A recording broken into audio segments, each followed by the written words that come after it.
କରୁଛୁ ତୃତୀୟ ଶ୍ରେଣୀର ଝିଅ ରେଚେଲ ପ୍ରଧାନଙ୍କୁ ସେ ସ୍ୱାଧୀନତା ଦିବସ ଉପଲକ୍ଷେ କହିବାକୁ ଯିବ। ଆମେ ନିରବତା ସହିତ ଶୁଣିବା।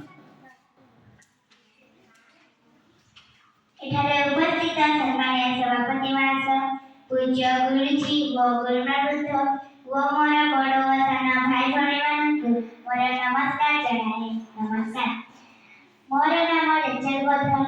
ମୁଁ ତୃତୀୟ ଶ୍ରେଣୀର ଛାତ୍ରୀ ଅଟେ।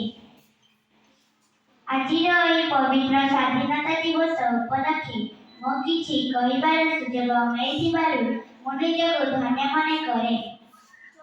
ସର୍ବପ୍ରଥମେ ସମସ୍ତଙ୍କୁ ମୋର ସ୍ୱାଧୀନତା ଦିବସ ଉପଲକ୍ଷେ ଅନେକ ଅନେକ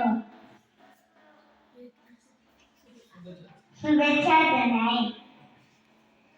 स्वाधीनता दिवस ହେଉଛି ଭାରତର ଜାତୀୟ ପର୍ବ ଅଟେ। 1940 ମସିହା ଅଗଷ୍ଟ ମାସ 15 ତାରିଖରେ ଆମ ଦେଶ ସ୍ୱାଧୀନ ହୋଇଥିଲା।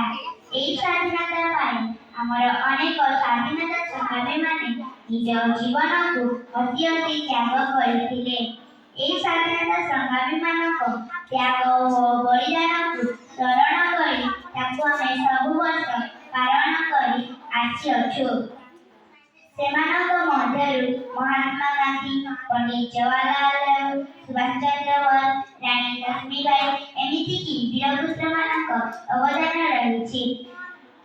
ଆଜି ଆମ୍ଭେମାନେ ଶପଥ ନେବା ଆମ ଦେଶକୁ ଭଲ ପାଇବା ଓ ଆମ ଜନ୍ମମାଟିର ସଦାସର୍ବଦା ସମ୍ମାନ ରକ୍ଷା କରିବା।